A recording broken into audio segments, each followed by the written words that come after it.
שוב מכה בכם. זה יום הדין, זה יום הדין, אללה לא עוזר לכם, צהל שוב מכה בכם.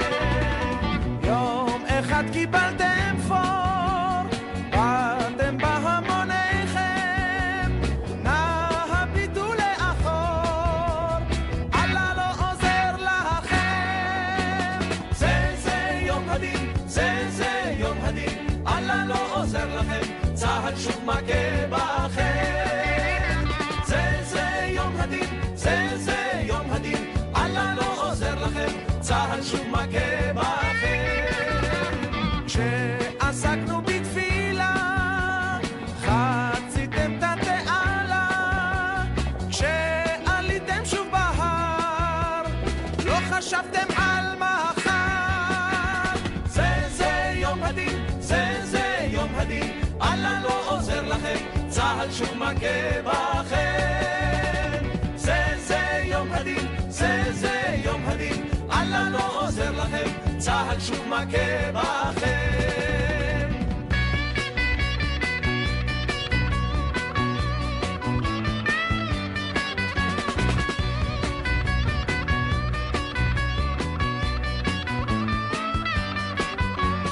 אין מנוס ואין מפלט, אין לכם פשוט ברירה, אין תקווה ואין מקלט, אין כבר דרך חזרה.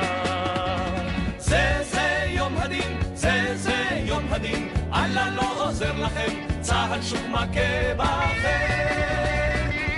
זה יום הדין, זה יום הדין, אללה לא עוזר לכם, צהל שוב מכה בכם.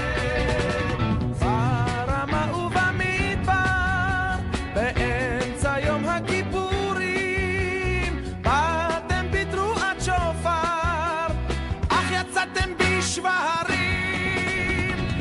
זה יום הדין, זה יום הדין, אללה לא עוזר לכם, צהל שוב מכה בכם.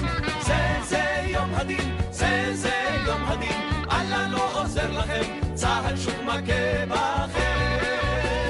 זה יום הדין, זה יום הדין, אללה לא עוזר לכם, צהל שוב מכה בכם. Were you surprised to see Syrian tanks so close to your unit? Well, no, that was a surprise because they surprised us because we were not ready for the fight, but because it was a holiday for us. Otherwise, we wouldn't make a surprise like they did today.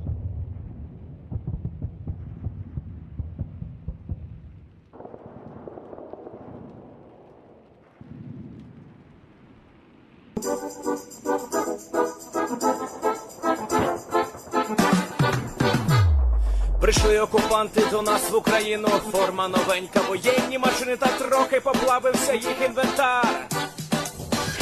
Байрактар, Байрактар. Російські танкісти сховались з кущі, щоб лаптем посьорбати довбані щі, та трохи у чах перегрівся навар. Байрактар, Байрактар. Приперли зі сходу до нас барани для восстановлення великої страны. Найкращий пастух баранячих отар. Байрактар, Байрактар. Їх доводи всяке озброєння, різне, потужні ракети, машини залізні, у нас на всі доводи є коментар. Байрактар, Байрактар. Вони захопити хотіли нас зразу, а ми зачаїли на орків образу з російських бандитів, робить примар. Байрактар, Байрактар. Російська поліція справи заводить, там пивцю рашистів ніяк не знаходить, хто винен, що в нашому полі глухар. Байрактар, Байрактар. Веде пропаганду кремлівський урод, слова пропаганди ковтає народ, тепер нове слово знає цар. Байрактар. Байрактар. Байрактар. Байрактар. Байрактар.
Yes. The Leaf Street Army sends its regards.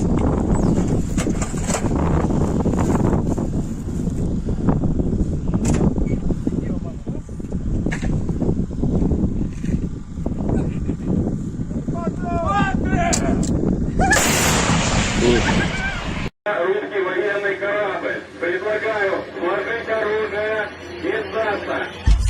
Русский военный корабль, иди нахуй.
Hello, everyone. I'm the Enforcer, and I'm accompanied by Enforcer Matt.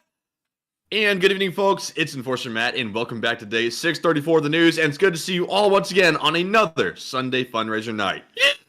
And of course, it is that time of the week. It is the Sunday fundraiser, and tonight's fundraiser is for none other than Revive Soldiers of Ukraine. It is an amazing nonprofit that has been helping to save the lives of Ukrainian soldiers since the beginning of the invasion in 2022 and all the way back to the ongoing conflict in the Donbass since around 2018. They have been an amazing nonprofit organization that operates inside of Ukraine, helping to save the lives of the Ukrainian soldiers, and every single dollar that we are able to put into this fundraiser tonight will be going to help save the lives of the brave soldiers of Ukraine who continue to defend their nation against the Russian invaders and the terrorism that comes along with them. Right now, at this moment, the fundraiser is at around $1,200, I believe, which is an absolutely massive amount. We've already got pretty high. Tremendous. And let's see, it's actually $1,121, but it's about to be 1.2. Hey, it's $1,171, and I highly encourage everyone to blow this fundraiser up. I cannot overstate how important it is that we continue our support to Ukraine, even with it nearly being 2 years in. Ukrainian soldiers are still being wounded and dying near the front lines to defend that nation, and we are so far into this war that it would be a disservice to leave Ukrainian soldiers high and dry when they still need us the most. And so make sure to support the fundraiser, because every single dollar that you put in may be helping to save a Ukrainian soldier's life in the end. With that, we're now going to be getting on into the actual news itself inside of Ukraine, where we have seen that once again Russian forces have dedicated themselves back onto the front lines after taking a day to try and reorganize their frontline forces, and it appears to have been met with disaster as Russian forces appear to have taken incredibly staggering losses again today. Moving on into the major news of the night, which is in the casualty report itself, we have seen that Russian forces have lost nearly another 1,200 soldiers today. 1,190 Russian troops have been killed over the past 24 hours due to Ukrainian action. This is... Hey, and they got 6 Bobcats. Let's go. Let's get it, baby! And they almost got up to 1,100 today. It's getting very close. But not only that, Russian forces did lose nearly 1,200 soldiers today. That is well over a single battalion tactical group, and that is getting into the territory of nearly 2 battalion tactical groups, or 1.5. That is an impressively high number in a single day for the Russians to lose, and not only that, the losses in every other category have been incredibly high as well. 25 armored personnel carriers destroyed, 29 supply trucks destroyed, along with 13 tanks, 18 artillery pieces, 29 drones, 2 MLRSs, and 2 anti-aircraft warfare systems, along with the 6 Bobcat skid steers. All in all, the losses were huge today, especially since the Russians took the day yesterday to try and reorganize their forces and then dedicate them back into the offensives that they have been undertaking for about the past month, particularly in the Avdiivka area. These kinds of losses are actually fairly average for our last week of fighting. We have seen that Russian forces appear to have lost all frontline or combat cohesion, or though it really have been attrited to such a high degree that losses like these are fairly normal. The only day that we didn't see losses that were that high was yesterday, and it coincided with a lull in frontline activity where they only lost 620 Russian soldiers instead of over 1,000 in a single day. It does appear that that 24-hour break didn't really help them out much at all, and it appears that they are once again getting back into just being slaughtered like it's some kind of a showdown on the front lines, and they are losing this fight greatly. But moving on from those casualty reports and on into the area where most of those losses were sustained today, we got to see near Avdiivka some very interesting videos. Not just frontline videos showing the Russian forces, of course, getting splattered, but we also got to see that they were evacuating wild horses out of Avdiivka, out of all things that could be going on. But moving on into the area around Kreminna, we did get to see those Russian units getting plastered just like I said. Here's the clip. And of course they've got music. But we can see the Russian tank moving forward, getting blown up immediately by an anti-tank mine. Little tiny turret toss. I'd give it a 3 out of 10. It was like a little baby turret toss. Man, your mic is cutting out bad. It's like every 5 seconds a word is said. Wow, is it clearing up now? It sounds like it. And Okay, we can see the next Russian tank getting blown up, and now we can see a little bit later on a T-80 moving through the field, and we can also see 2 of its comrades, they both appear to be T-80s, burning behind it, as this one appears to start reversing through the field, most likely to try and disengage from the fighting. But we can of course see the losses of the Russian tanks up there in that field. And we can also see another one blowing up here, although the footage was a little sparse and kind of detached in a way. But we can see a Russian crew bailing from the tank that appears to have been hit at the end of the clip, and that shows at least 3 to 4 Russian main battle tanks that were destroyed just in the area of Kreminna today. And that isn't the only place that Russian forces have lost armored vehicles such as tanks or BMPs over the last 24 hours. The losses have continued to be quite high in most areas, and we can see that losses continue to climb, especially near the area of Odiane, where we got to see massive amounts of pictures and proof burned out and destroyed Russian vehicles that appear to have been destroyed by the 1st Rifle Battalion of the 59th Separate Motorized Infantry Brigade of the Ukrainian Army. Here in this first picture, we can see a abandoned T-72B along with another T-72 that we can't even really tell the variant of because it's so thoroughly destroyed. One interesting thing to note, though, in this little picture is that we can see a tow cable that appears to have been going in between the two tanks, maybe suggesting that this tank had come to try and recover the abandoned T-72B and ended up being critically destroyed and blown up in the process. Regardless, both T-72s were lost, and each one has a sticker price of around $3.5 million. So we're looking at around $7 million just sitting in this one picture.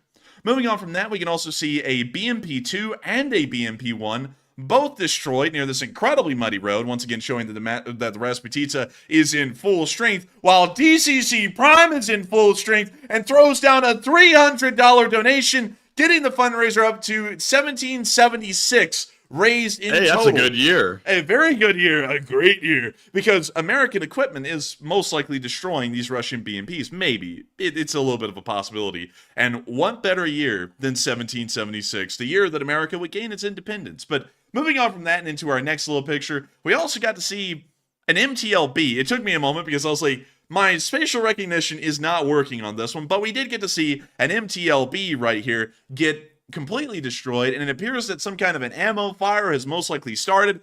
There's not really a lot of ammo that MTLBs carry. This is most likely some kind of 7.92 rounds or something along those lines, maybe 7.62 rounds or something along that category of ammunition that's burning, because there is a single machine gun inside of the MTLB, and that may be the ammo cook-off from that machine gun. Moving on from that, we also got to see what appears to be a just abandoned BMP. We can't really tell what's wrong with this one. The engine hood is flipped up, showing that maybe there is some kind of a damage to the engine that was sustained, but beyond that, we're not seeing any visible fire damage on this one. The cupolas are open, showing that the crew did bail out, so we can see that maybe this one was just abandoned by Russian forces in the middle of the field, but it still does count as a loss for the Russian army. Moving on from that and into our next picture, we can see another abandoned BMP-1, once again with the hood of the engine bay missing, maybe suggesting that there was a hit to the engine or the engine was critically damaged, but once again, all of the hatches are open and it appears that the crew bailed out of this vehicle and abandoned it in the field. It may actually be usable. Moving on from that and into our next picture, we can see another abandoned BMP-2, maybe the same one that we saw in this picture here, because it appears that the gun is at the same angle and the engine bay hood is flipped up, so we're going to count that as just one BMP in both of those pictures and not add another one to the count. We can also see a destroyed main battle tank, probably with the most symmetrical turret toss that was ever had in this entire war, because the turret blew out of the tank, up into the air, and then came back down right into where the turret basket was, but upside down. That is the first time we've ever seen that in the entire war. A very interesting little picture right there. Moving on from that, we can see another two destroyed T-72 main battle tanks. This one appears to be a T-72B. This one may be a T-72B3, although, no, actually it's a T-72B. So almost all of the tanks lost around Avdiivka today were T-72Bs. And then in the last picture, we got another look at an abandoned BMP-2. It appears that this one actually didn't really sustain damage. It's just that the crew bailed out of the vehicle and left it there to rot in the fields, possibly even for the Ukrainians to recover it later and use it in their own armored forces. Nevertheless, the losses were incredibly high near Vidyane, and it's most likely because of tanks like these. We got to see a Leopard 2A6 of the 47th Mechanized Brigade operating in this area of the front lines, and this may be the reason why a lot of those Russian armored vehicles ended up biting the dust. We can see our Leopard 2A6, our little hero in shining armor, right down there at the bottom of the screen, near to the compass dial. We can see it rolling forward towards the field, with the gun traversing to the left and immediately firing into the distance near the smoke plume. We can't see it hit anything. We at least can't see the shell explode. Oh, they did the little sneak attack. They popped out just enough to shoot, and then they backed up again. And now they're rolling back up again, and they are certainly exercising that kind of a shoot and scoot that the tanks are supposed to be exercising in the field. We see it fire again. Couldn't really see an impact. It may be off screen. We could see something explode behind the Leopard 2. Leopard 2 now is reloading. and then it's going to roll back up again.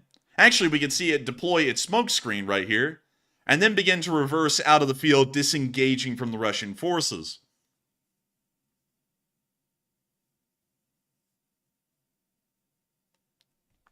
We can now see the Leopard 2 has turned its turret to the rear in the travel position and is now hauling ass off the battlefield, in lack of better terms. But that's the end of the clip, and a very interesting look at how this Leopard 2 A6 has been operating. Also, what's very interesting to note is that for one of the few times ever, and this is probably just because they finally got the ability to do it, we can actually see the tank fire, reverse out of line of sight, reload, and then re-engage its target by rolling back up onto the firing line, if we want to call this little spot in the road the firing line.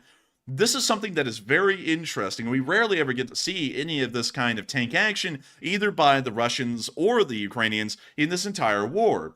There's a very good reason why. Some of y'all are probably very aware of this. Soviet-era main battle tanks practically lack any kind of reverse gears. They only have one. Tanks like the Leopard usually have about 5 or 6 reverse gears in them, allowing them to be able to reverse at speeds up to around 24 to 26 miles an hour, which is incredibly fast, considering that usually the forward speed of the tank at maximum speed is around 35 miles an hour. These tanks are able to roll forwards and backwards with relative ease. That's something that you... And then the French tanks, they go 60 miles an hour backwards because they have 10 reverse gears. Actually, funnily enough, that's actually true. They actually have a Wait, massive... 10? Yeah, it's like 8 or 9 or something. It's an unbelievable amount. It can actually go as fast in reverse as it can forward. Oh, damn, man. The joke's true, then. The French do know how to reverse up out of there quick. But it's for a good reason. It's actually for a good reason. Not just the meme, but there's actually a serious reason to actually have reverse gears put inside of your tank, like we can see here in this Leopard 2. When you do not have reverse gears, it is impossible to disengage from your target. That may still be alive. You may have missed. It's impossible to disengage. You were stuck where you rolled up onto the line. Unless, and this is what we've seen both sides doing, you turn the tank all the way around and then drive away, exposing the weakest part of the tank, the engine bay, to incoming fire.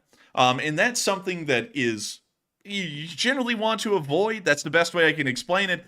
Because you don't want to show the weakest part of the tank to the enemy forces or the incoming fire. That just leads to unnecessary losses and unnecessary danger for the crew. Things like the Leopard 2 that have higher amounts of reverse gears, really any Western main battle tank, that also has a heavy amount of armor on its front side, are able to utilize a very good strategy, which is to keep the front part of the armor, the strongest part, facing the enemy, and being able to fire and then disengage from line of sight, greatly increasing crew survivability, not just in the armor category, but also in the mobility category as well. Which is why we see in this clip, the Ukrainians are actually firing and then retreating and then pulling back forward and firing again, which is very rare to see. But with that, we're now going to be moving on from that little clip in the area of Opitne, the bane of the Russians' existence, and moving on into our next little clip near Stupove, where we got to see a Bradley do something very interesting. I'm not going to describe it, but you can see it in this clip. The boys are on the Discord call. They're talking to the Bradley. And we can see them telling the Bradley to turn a certain way. And we can see a little foxhole right there. We now hear them telling them to drive forward. What in the hell is going on? Things.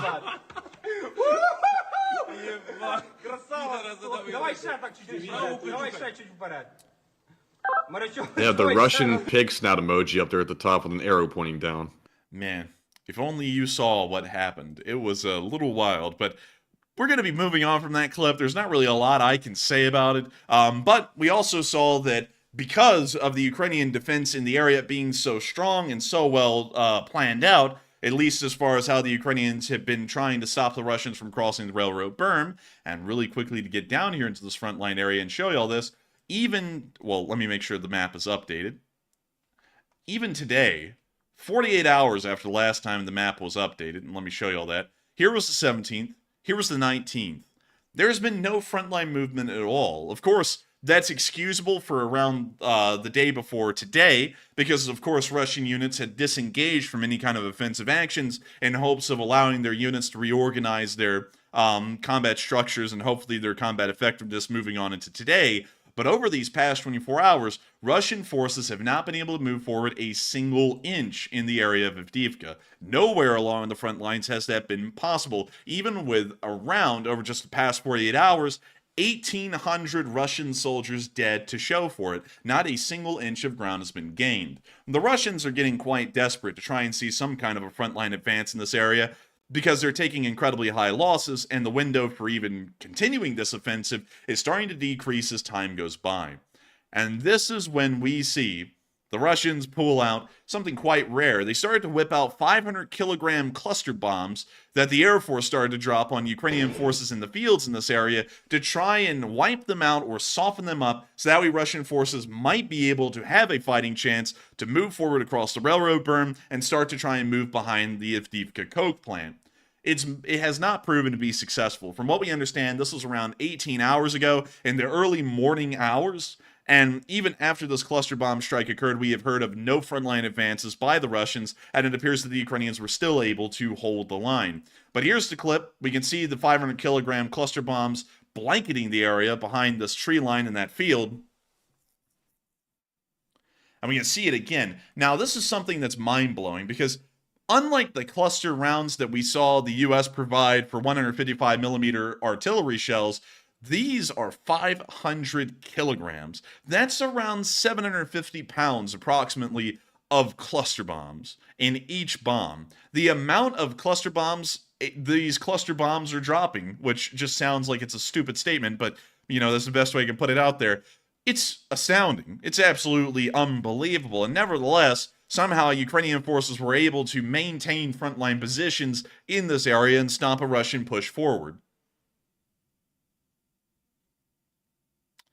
However, I can't understate how devastating and damaging this may be to Ukrainian units. Losses due to cluster bombs, especially if these units were caught off guard, may be quite high, not just in the dead, but also the wounded as well. And that is why we're running a fundraiser for Revived Soldiers of Ukraine tonight, is to try and help out these soldiers who may have ended up being wounded today while trying to defend this area of Avdiivka. And that's why we highly encourage all of y'all to continue to support the fundraiser and blow it out of the park. Right now, we are just shy by $4 of $2,000 raised.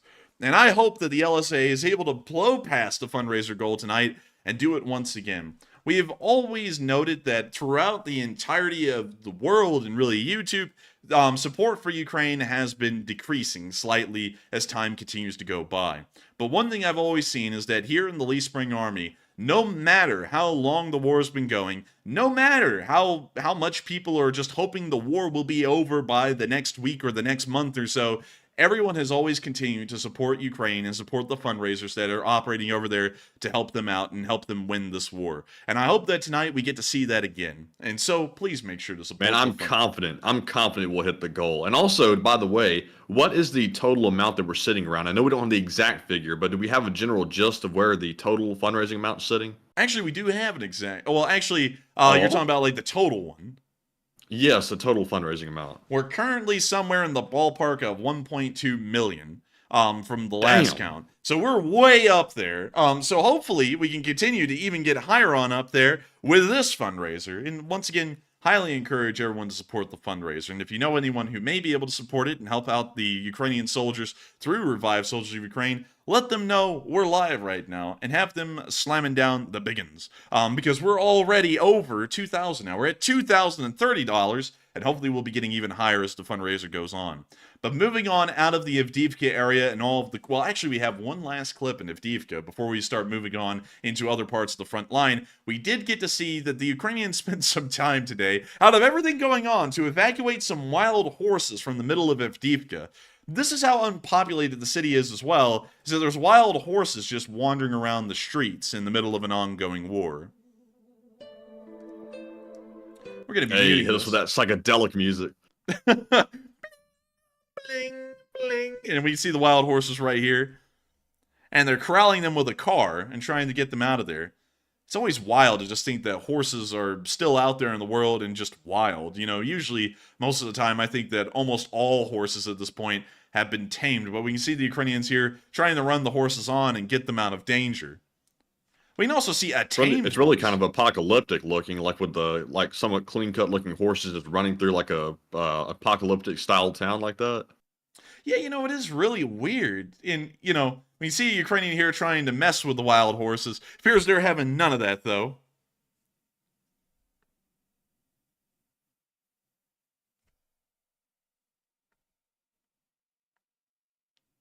And we see them probably trying to figure out what to do with these horses, because of course no one wants them in the middle of an active battlefield. Well, you now see that the person riding the tamed horse is now guiding on the wild horses by its example, and moving them on out of a road, probably in the the northwestern area of the city, and on into safety. But with that, we can see a little photo. Little photo Just op. in the middle of the horse video. Yeah, a little photo op while they're saving the horses, and that's the end of the clip. But very interesting to see that they took the time to try and get the wild horses out of the city, even putting themselves in a little bit of danger because of that. We're now going to be moving on from Avdiivka and out of that area of the front lines, and we're going to be taking a quick little look into Russia, because I'm sure that nothing bizarre has been happening in any Protestant churches, or more so, just a normal church in St. Petersburg today. I'm sure nothing's been going on at all. But there has been, and it's been a little bit bizarre. It's something a little bit wild and crazy, while I try and read that right there, because in the middle of a church service, this woman gets up and starts singing a song about how they're going to be with the Lord by firing off ballistic missiles. Never before have I heard those two things put together, Jesus and ballistic missiles, but this is the first time I've ever really seen that, so I'm just going to show y'all the clip and let y'all read the lyrics, because it's pretty bizarre, and also listen to this terrible singing, because it's pretty bad. Oh god. And really quickly, Dang, Philip Jordan is throwing a 500. Good lord. there is a silver lining to this song, because apparently it was so bad that Philip Jordan, absolute legend, threw in the biggest donation of the night so far, $500 into the fundraiser, bringing it on up to $2.8 thousand. Philip Jordan is the OG of the night right now, and an absolute champion of the Leaf Spring Army, and helping to support the soldiers of Ukraine, and helping to save their lives, hopefully through Revived Soldiers of Ukraine. But we're going to be getting back to this terrible song, and maybe it'll inspire others to donate to the fundraiser and help save the lives of Ukrainian soldiers, because sadly we can't save the Russians from listening to this terrible singing, and neither can y'all. This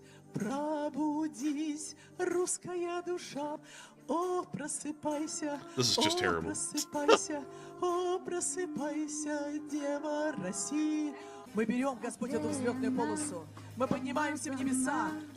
We're ascending into the sky hell? with your ballistic missiles. Apparently, according to this crazy woman, the ballistic missiles are of holy origin. I have never seen anyone say anything as insane as this. I never have. Like, this is just taking the cake, but it gets better. We're going up there with your Lord supersonic airplanes. These are the stupidest lyrics. The dumbest lyrics that I've ever heard. I mean, I'm really having to hold back from saying what I really think of these stupid lyrics. This is just absolutely insane. But that's the end of the clip. Just in case y'all are wondering, hey, I wonder what's going on in Russia right now. This is the kind of crazy BS that's happening in Russia still. Propaganda sermons in the middle of church service. Never before. I guess the Russians wanted to try to rival the North Korean singing lady. You know, the propaganda singing woman in North Korea? Maybe? There's a lot of them, actually. There's, like, the Ponchabo Electronic Ensemble. There's Kim Jong-un's, like, The main one. The main one. I don't know which one's the main one, because I thought the Ponchabo Electronic Ensemble was, like, the main one. That may be the main one. Man, that might be, man. Who knows? Who knows, man? But we getting jiggy with it up in here, and this woman with her amazing singing talents is going to, oh my god! The herd of corgis just throwing 1,000 on their own. The herd of corgis came through strong. Let's go! Man, the herd of corgis, good lord, just came in here and just blew away Philip Jordan's $500 donation with 1,000. I gotta say, Philip Jordan and herd of corgis are absolutely carrying tonight. Y'all's backs are gonna be hurting from the amount of carry that y'all are bringing into this fundraiser. we have currently reached $3,800 flat on the fundraiser so far. Only 30 minutes in, by the way. Well, actually, about 38 minutes in, by the way, mind you. We are getting on up there. We are going to be hitting $5,000 tonight, Matthew. We are getting out of the Stolicna with this one, man. This is going to be the fundraiser that beats all others. You know what? You know what, everyone? I've got to tell y'all something real quick. We're going to try and get a little bit more steam going tonight because of this. This fundraiser, I'm pretty sure, because the amount of support that we're seeing so quickly into the stream tonight is so large. This fundraiser is going to be the one we send to space tonight. It's not a general order yet, Matthew. It's not a general order yet. Oh, damn. Come on, man. But we're going to have a new kind of order. If you have a Facebook, a Twitter, an Instagram, or any social media account, I want y'all to put up a post on this about this stream right now and tell all of your friends to come in here, and if they are able to support Ukraine or they support Ukraine at all, to come in here and support this fundraiser and help us to be able to save the lives of Ukrainian soldiers. It's something that nobody thinks about at this point. So many people have moved on to other things, either the conflict in Israel or just talking about, whatever's going on in general.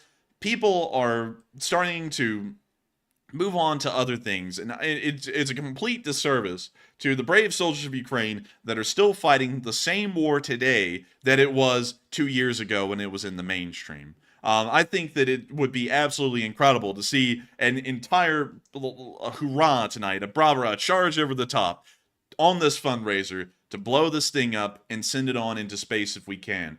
Every single dollar that goes to revive soldiers of Ukraine, I know, goes to save Ukrainian soldiers' lives.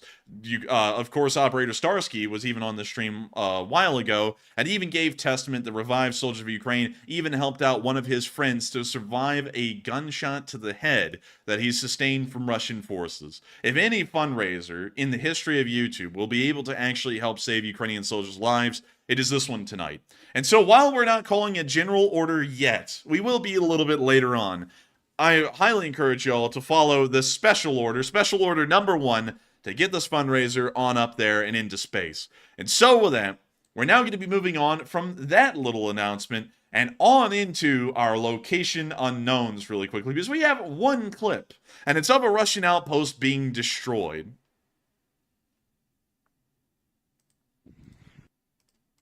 Вот так. One-way trip to hell, блядь. The Scooby van ended up in the pits. Look, they were trying to dig a way to hell, and the Ukrainians helped them to just get there without the car. But hell, man, hell didn't even want them. They stopped them at a brick wall. Dude, the way you said Hellman, you know what it made me think of? One second, let me Google it. Let me Google it. Hang on. One second, man. This joke's gonna land really good. Well, hell, man. That Hellman mayonnaise. Oh, damn, man. Don't bring out the mayonnaise. Come on, man. Man, we don't whipping out the mayonnaise, bled. Robert G! Dang, Robert G! My Lord! He's a G, I'm telling you. Robert G $1,000 is donation. coming in here and trying to compete. Hey, we hit goal! Oh, my Lord! We hit the goal! Yeah. Let's go! Let's go! My Lord! We've done it. Love Ukraine. 42 minutes in, we have hit the goal. $5,000 thanks to a $1,000 donation from Robert G, a real G, and Skip Tracer 07's $50 donation.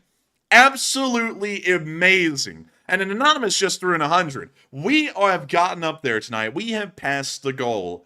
That is absolutely unbelievable. 42 minutes in, the goal has been passed. And you know what? The feeling is so electric tonight on this fundraiser. I've got to ask y'all, should we raise the goal? We rarely ever get to do that anymore. Should we raise the goal to $7.5 thousand? Matthew, strike up the poll. We got to see if we're going to make it to 7.5 tonight or not. But getting back into this clip while Matthew makes that poll, we can see the little Lada boining down there in this little hole that they made. And he's watching it, he's inhaling the toxic fumes. And like, Zoink Scoop, I think we got blasted. Ruh-roh, Raggy, no insurance. Man, the van has a little bit of fire in the back. Looks like the van is getting a little toasty. It's fire and fury, the likes of which you've never seen before. Everybody's got a plan until they get punched in the mouth. But we can see another Scooby-Doo van on the fire. Все, буханочка, пиздец. Man, it looks like a fire they literally like set up in the back. Dude, that looks like, it really does. It looks like a little campfire back there. Буханочка, пиздец. I wonder why. It's interesting. Anyways. They're using it as a hot box. Oh, man. The Russians are starting to blaze it. But it's not 420, it's hell. But anyways, moving on from that little clip where we got to see a couple of destroyed Scooby-Doo vans and a lot of Neva, we're now going to be moving on out of the location unknowns and into the suburbs of Detroit. I'm just kidding. It's the air defense around Cherkasy. Let's listen to them fire up into the sky to try and shoot down this Shahed drone. We can see him fire the man-pad, the missile's on its way, and the missile knows where it is because it knows where it isn't. And it hit that Shahed dead on, destroying it completely. Love to see it. And of course, y'all all love to see it as well. But that isn't the only air defense that was active over Ukraine last night. Near the area of Mykolaiv, we also got to see more Ukrainian air defense firing off into the sky, trying to shoot down incoming drones. This is the night sky of the city of Detroit.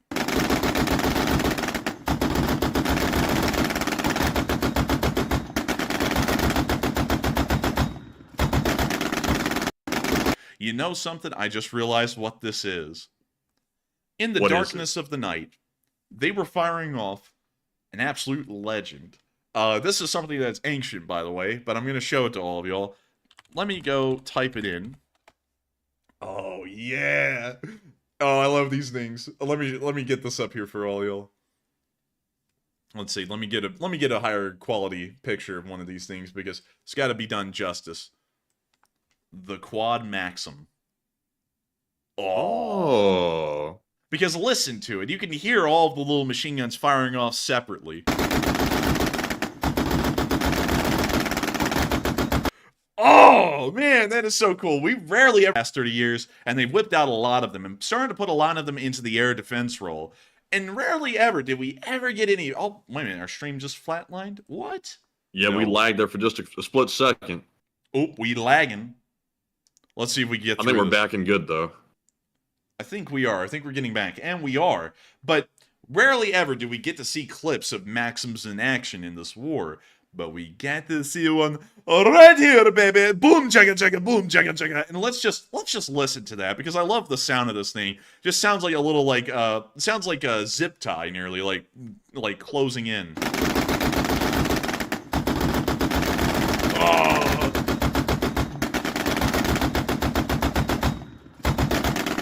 I absolutely love that. I think that's just one of the coolest little air defense items. Probably not the most, well, it's not the most effective. It's probably one of the least effective out there. But isn't that cool? And both of these guns, by the way, were mounted on the back of pickups. It's kind of like a technical in a way, a modern technical. But Matthew, you know what they used to look like back in the day? They used to be mounted onto these guns. We're lagging again. Really? Really? Are you kidding? Just a little piece of lag that time. I think we should be good now. No way. I'm calling cap, Matthew. I'm calling cap on that. I think we're getting there's no cap on this. We're getting a little DDoS attacked. Man, I think we're getting lagged attacked because people don't like to see that the fundraiser is blowing up. That's what I think is happening. And you know what? That's fine. The bots can do everything they want. But one thing that's for certain is that the Lee Spring Army will power through and the Lee Spring Army will win in the end. And so, with that, we're going to be moving on to a little picture here. I'm trying to find one for y'all of an actual Gaz with a Quad Maxim attached. And it doesn't really look like there was a lot of pictures of these. Oh, here we go. Oh, yeah, there it is. So there's the Gaz truck. You know, it's like a Ford Model A pretty much in the pickup truck variant. And then they put the Quad Maxim in the back of it. That's what the Soviet Union used in World War II. And the system is good enough, at least in an air defense role for what they need for the drones, that they've taken the Quad Maxim and just replaced the truck probably with the Toyota Tacoma, because we all know that that's the best. But anyways, moving on from that little bit of news, which is just really neat to see, we're now going to be moving on out of Mykolaiv, and we're going to be moving into the front lines again. This time, in that special, nice Northeastern area. It's a little bit of a quieter area, but it still checks out, and we all enjoy seeing a little bit of action up here in the Northeast. But before we get into that, I have seen that one poll must be covered, and that one is the one saying, should the fundraiser get raised? And 73% of y'all said yes, and 27% of y'all said no. Interesting results. But it appears that there has been largely a overwhelming majority of y'all who want to see that fundraiser climb higher. And I am more than happy to see this fundraiser reach the next level and go to places that many fundraisers don't go, which is upping the goal and having it go to $7.5 thousand. So let me go find the specific fundraiser, which is at 5,533. So it is this one right here. And actually, I'll show you all how we do this. So this is our fundraiser tab in our studio, where we get to control all of the fundraisers. YouTube only allows us to have 50 of them at a time. And so, watch. Click that. Sorry, you're limited to 50 fundraisers. So every single weekend at this point, when we go through, we have to end up deleting one of them. It's still there, and the funds still get allocated to the nonprofit. It's just that it doesn't show up in our dashboard anymore because we can only have 50 of them in here. But we go. What's the point of YouTube limiting them to like only 50 or something? It's like, why would they want to limit fundraising, dollars? Well, that's because, it actually hits them a little bit because they have to do all of the accounting and everything and pay people to be in that department. But y'all know what I say about that? I say YouTube rips us off well enough already. I think we can rip them off a little bit in exchange. But moving on from that, we click on the edit button. That's a spirit. We click on the little edit button. You can see the EIN number for Revive Soldiers of Ukraine. Of course, YouTube manages everything beyond us just selecting the fundraiser. And then we get to go to add details, and I get to put in a little description here and the thank you. And this is the little message of thanks that you get tonight when you throw in support. It'll tell you this, and it's a nice little thing. We're the only collaborator. No one else can select the fundraiser. And then we go to setting a goal. And we also get to set the times that this thing run. It only runs for tonight. And so I go in here and I backspace, and then I put in 7500 and then click continue. And then we select that stream, which is already selected. And then we click save. And then because of that, the fundraiser goal will increase, and y'all should be seeing that on air right now. But moving on from that, just wanted to show y'all a little bit of the behind the scenes of how in the world do we work those YouTube fundraisers and how people are able to manage them on stream. But now that we've gotten up to the $7.5 thousand goal, it is now time for that famous order. It's the one that everyone's been looking for tonight. It's the one that we have to have. It's the one that we must have. It happens every night. Well, every single Sunday, that is. It is time for us to call the General Order. I'm not even General sure. Order! And I don't even know what order we're on anymore. If y'all have kept count, I hope y'all have. We are just calling a General Order tonight. There's no number attached with it. But if you have $20, well, not $20, sorry, that's not how we do it. If you have $5 to throw it in right now. I'm going to be throwing in a 20. That's why I got slipped up right there. I'm going to be throwing in a 20 because I always want to lead from the front and make sure to try and set an example as best as possible. But if you have $5 and you're a member of the Lee Spring Army, throw it into the fundraiser right now. We are going to General Order our way up into that $7.5 thousand goal, and nobody is going to stop us. No lag attacks, no DDoS attempts are going to end the Lee Spring Army's role. We are going to get up to $7.5 thousand. Hell or high water, because the Lee Spring Army has never backed down in a single instance through the course of this war. No matter how many threats have come our way, no matter how many attempts have been made to try and shut down this channel, or try and silence what we do, or try and discredit our efforts, the Lee Spring Army has always continued on to rise higher than the rest, and to always support Ukraine more than any other. And tonight's going to be no exception. We are going to hit $7.5 thousand, because that's what the Lee Spring Army does. And so while we let that General Order blow itself away, as we've already hit $6.3 thousand, we're now going to be moving on into the Frontline news in the Northeast. Starting off with our first bit of a missile strike obliterating an old airfield that was being used as a Russian base of operations. And so here's the clip. And we can see right here is everyone is throwing in massive amounts of support. The Ukrainians eyeballing this airfield and getting it ready for that artillery strike. And we can see the strike hitting dead onto the airfield, blasting about half of the compound apart. And we can see what may be a secondary strike shrouded by the first one.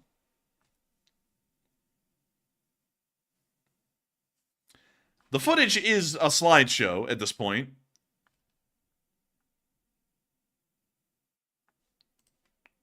And we have reached $6.4 thousand. And we see the fire has started near the compound, and we can also see some Antonov 2s, which may actually be used by the Russian army at this base. We can see them getting the cars here and running off. Actually, those Antonov 2s are in such bad shape, there's no way in hell that they're using those. But we can see something burning, some kind of fuel most likely, because the smoke is solid black. And with that, that's the end of the clip. But very nice to see the Ukrainians striking some bases well behind the lines and making sure to put the Russians in much worse shape. Meanwhile, on the other side, the Ukrainians got to enjoy a little rowboat across a small lake, which is just kind of fun to see. So here's the clip. We're going to be muting that, but we see them using the rubber boat and some paddles to get their way across this little river or lake. We're not really sure which it is. I'm calling it a lake because the water is so still, there's probably no way it's a river. Man, I love it. They're literally using like one of those inflatable like kids boats. Man, and they're using it to the max. Look at that. And they made it to the other side successfully. Is that a fire hose at the front or a like grenade launcher or something? Man, that's the M72 Lao. It's laying down the Lao, man. Let me show you one of those because they're pretty cool. And they're pretty old. But here it is. It's the M72 Lao. The in-law. This is just the law, though. This isn't the in-law. Nah, this isn't the in-law. This is just the law. This is the thing that people kind of accept begrudgingly. Now, the thing that everyone hates is the in-law. And let me show you all that one. This is the in-law. It's a little improved, a little bit better, and British. But, you know, and also a little bit Swedish as well. It's kind of like a mix of the two countries in terms of development. But this is the in-law, and this is the law. Well, let me go back one more. And this is the law. Or actually, you know what? I think I got that wrong. Let me look at that again. I'm pretty sure that's not even a law. I'm pretty sure that is an AT-4. And let me go to the AT-4 rocket launcher. Yeah, I got it wrong. That's not even a law. That's an AT-4. You can tell because it has this little shroud thing on the front and the back, and you could see a part of that sticking up over the front of the boat right there. So that's actually not an M72 law, that's the AT-4, which is also a very So it might be a law, an AT-4, or maybe a fire hydrant. It could be either one. Could be any of them. Who knows? It's the mystery thing. What is it? Who knows? But that's the end of that little clip. Nice to see them using the little rubber boats to get from one side of the river to the other. We now see some Ukrainian soldiers helping them out, and it appears they have a little base over there.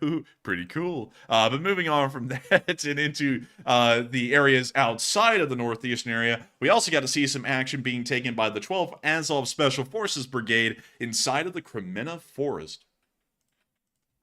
This was pretty interesting. Oh, yeah! We got that 80s techno in here. But we can see them firing off some weapons, rifles, things like that, in the Russians' direction. You know, just popping off some rounds. Wah, wah, wah, wah. I was in the woods with Xi Jinping. I graced him with an M4. But anyways, we can see them going to work. Firing off some AT weapons at the Russians.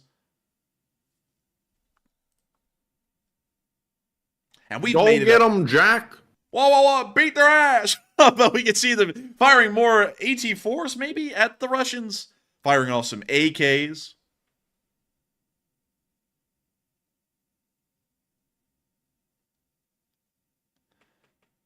Oh, we can see some tracer fire back there. That was pretty wild. Once again, real firefights. The Ukrainians always film them raw and real on the front lines. And we have made it up to $6.6 thousand on the fundraiser. We are only $900 away from the next goal. The general order seems to have petered out a little short of the finish line, but I'm very sure the Lee Spring Army will be able to hit that second goal, while someone throws in something. 30,000 W. Wumbo. 30,000 W. I don't know what currency symbol that is for one of the few times ever. But moving on from that little bit of news in the Kreminna forest, it's time for us to get on down into Bakhmut. And time for us to look at something that hasn't been seen before. What's that? Oh, it's something. It's something neat. It's something that we've been looking for a while. It's an older system, but it checks out. It's a really cool one as well. You know what I'm talking about, Matthew? Which one is it? I'm talking about that Leopard 1A5 drip, that Cold War German drip. Ah, nice and old and nostalgic. And very good for what it is. I mean, it's a fairly old tank being introduced into German service around the 1960s, but being considered by many contemporaries as one of the first main battle tanks ever put into service in the world. Of course, there's a little bit of a debate going on as to what really was the first main battle tank. Some people consider the Centurion to be the first main battle tank ever, as Herd of Corgis throws in a 250, blowing up the fundraiser and getting us up to $6,900. Absolutely incredible, and we're getting very close. We're only $600 away now. But this is kind of considered to be one of the first main battle tanks. There is, of course, a little argument going on as to what really was the first. Some people say it was actually the Centurion medium tank of the British Army that was the first main battle tank ever put into service. Some others say that it was actually the T-54/T-55 that was the first main battle tank put into service by the Soviet Union. But a lot of people kind of get on to the ballpark that regardless what you're debating, the Leopard 1 is clearly the first tank that could easily be identified as a main battle tank, made for really every situation that could be found on the field. This tank, at least in theory, completely removed the idea of tank destroyers and other kinds of light tanks and heavy tanks from the picture. This became the be-all, do-all for really every single situation that you would find on the battlefield, and was so influential in its design and what it was that it would dictate the design of all main battle tanks here in the Western world from there forward. Even tanks like the M1 Abrams and the Leopard 2 can trace the design philosophy back to the Leopard 1. It's an incredibly interesting tank, and one that still serves in some armed forces to this day. Even Leopard 1A5s like this. And we can see that one of those armed forces became Ukraine today. For the first time ever, a Leopard 1 was spotted near the front lines, and it was incredibly cool to see. Here's a picture. But we don't just have a picture, we have a short video where that picture was taken from that shows us a full-on Leopard 1A5 from Denmark. And here's the clip. And we're going to be muting the spooky music, but we can see the Leopard 1 driving by, and what do you know, it really is the first Leopard 1 ever seen near the front lines. That is really something. As Firefly 1873 blows it away with a $200 donation to the fundraiser. Truly incredible. And getting us up to $7,200. We are only $300 away at this point from reaching the fundraiser goal. Truly amazing and, of course, absolutely incredible. Sadly, though, we will be moving on from this little clip and sadly have not reached the fundraiser goal at this point. But we're now going to be moving on into the rest of our news around the area of Bakhmut. Starting off with an interesting little picture of one of those Polish crabs. And it's given crabs. This is operating somewhere in the Bakhmut area, firing off a high explosive shell at Russian forces. We do not know how accurate the shot was or anything along those lines, but we can see that those amazing Polish SPGs, based off of a South Korean design, are still in service with the Ukrainians, and hopefully bringing down some devastating firepower onto the Russian forces. Moving on from that and into the area of Zaitsevo, we also got to see that the 92nd was able to destroy a Russian SPG. This was a very interesting little clip right here because the 92nd and the 93rd are both operating side by side at this point. And it does appear that the 92nd is complementing the 93rd incredibly well, taking out a Mista S entirely. When you see the Mista S right there in the tree line, the drone comes down right onto the turret, slamming into it. We can see a second drone now coming in and hitting the other turret cheek. A fire has started very strongly inside of the Mista, and it's now blown up. Boom! Chugga chugga! Igor! We can now see them hitting a 2S1 as well. And blasting it to smithereens.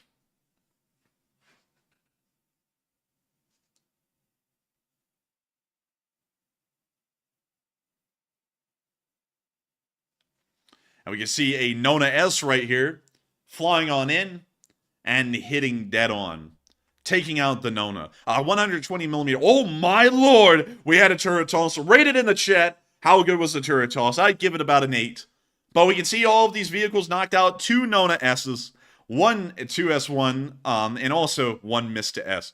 All in all, pretty impressive numbers we got right here, and absolutely beautiful to see that the Ukrainians were able to knock out these Russian forces so effectively. Moving on from that and into our next little bit of news near the area of Klishkivka, we also got to see that the Foreign Legion was in operation today, storming Russian positions in the area. It appears that the Foreign Legion is now starting to operate alongside the 3rd Brigade, and they are both attempting trench raids in the area, as Hal Rose throws in a $333 donation, blowing us over the $7.5 thousand goal. We have done it!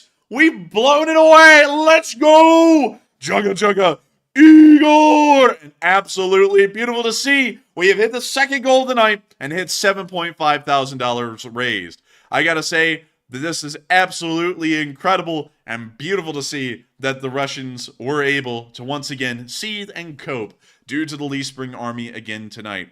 While the Russians are begging for a lotta, we are making sure that Ukrainian soldiers will be able to be rehabilitated after their injuries and get back out there into the world better than ever before. And so with that, we're now going to be moving back into this clip after Hal Rose was an absolute G, throwing in that $333 donation. And let's check this out. When you see the Ukrainians climbing out of the back of this Max Pro, and immediately finding Russian trash all along the ground. And the Ukrainians are about to be adding the Russians to those piles of trash. And actually, that was not a Max Pro, that was actually a BTR-4.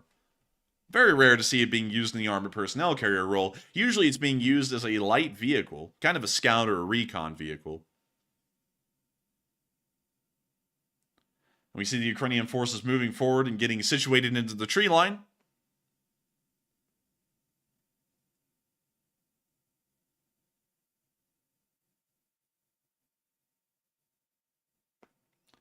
And we can see the Ukrainian getting ready to go. We can also see that he's got an M4. The BTR-4 is now putting it in reverse. Put it in reverse, Terry! And driving out of there. Getting on out of there and leaving the Ukrainian infantry to do their thing. And with that, very interesting to see. Very nice to know. And we're now going to be moving on from that little clip and into our next one. Because we can also see that the Foreign Legion came under some artillery fire as well. Sorry that I'm a little distracted because I'm trying to balance a whole bunch of stuff that I'm about to tell you all about here in a moment. But we can see here the Foreign Legion passing by a burned out BMP-1. Cluster. Here, a cluster bomb, of course, noted by the Foreign Legion soldier.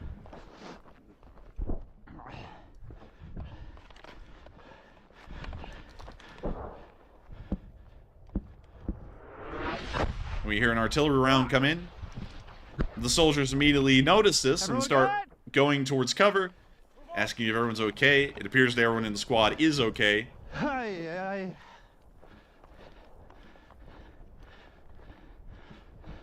We see them continuing to walk on forward towards their positions. An angry penguin said, "America?" Right yes. And also notice the spacing. Notice the spacing, it's quality, because they actually got some good spacing in between them all. But that's the end of the clip. Very nice to see, and I see some people saying that this might be an old vid, and I think it may have been. But, really quickly, to move on into something that is a little bit sad, but luckily it's not the end of everything. Sadly, Matthew will not be commentating anymore on the live stream, at least for tonight. Matthew's not really feeling that well. He started to feel nauseous and also started to get a runny nose at the beginning of the stream in our 10-minute countdown, and he's going to be taking a break from talking live on air. That doesn't mean that he's gone, though. He is still in the live chat, and he's still going to be talking in there, and also managing the spreadsheet for me, so that way I can make sure to name out all of our top donors of the night, and also have some live chat questions lined up. But unfortunately, Matthew will not be on air with us. Well, of course, I hope that everyone wishes him the best. I'm obviously wishing him the best, and hopefully he'll be feeling better, so that way we don't get screwed on the finals in law school, and he can be back on air soon. But with that, we're now going to be moving out of the Bakhmut area because while we saw that the Ukrainian forces were fairly active today, it doesn't really seem that there were any major frontline movements to accompany those changes. And I'll be showing you all that right here. We can actually see some minor frontline changes in the Russians' favor near the direction of, and let me make sure I get this correct, Klishkivka, but we're not really seeing any major frontline changes or movements beyond that. But with that, we're now going to be moving on from that little bit of news and out of the Bakhmut area and on down into the southern front near Velika Novosilka, where we got to see a little picture of the 45th firing an M777 at night. Talk about lens flare and talk about some exposure to the camera. But very nice to see, and hopefully the shot was accurate. Moving on from that, we did get to see that the Ukrainians also got a trophy BTRD in the area as well. Check this out.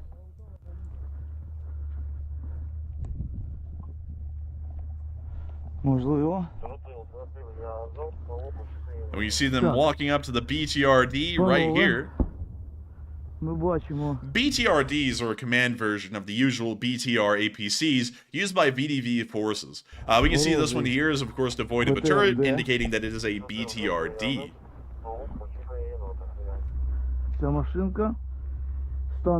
And it looks like it's in fairly good shape, maybe just abandoned by the crew and left in running order. However, the track is gone, and we can also see them showing what a BTRD looks like right there. One has a concourse attached to it, the other one had a machine gun, but just showing the general layout of the APC. But you see that they left an entire Baofeng radio inside of the command vehicle. Евакуаційна техніка вже на підході. Бремочка. Зараз будемо чіпляти.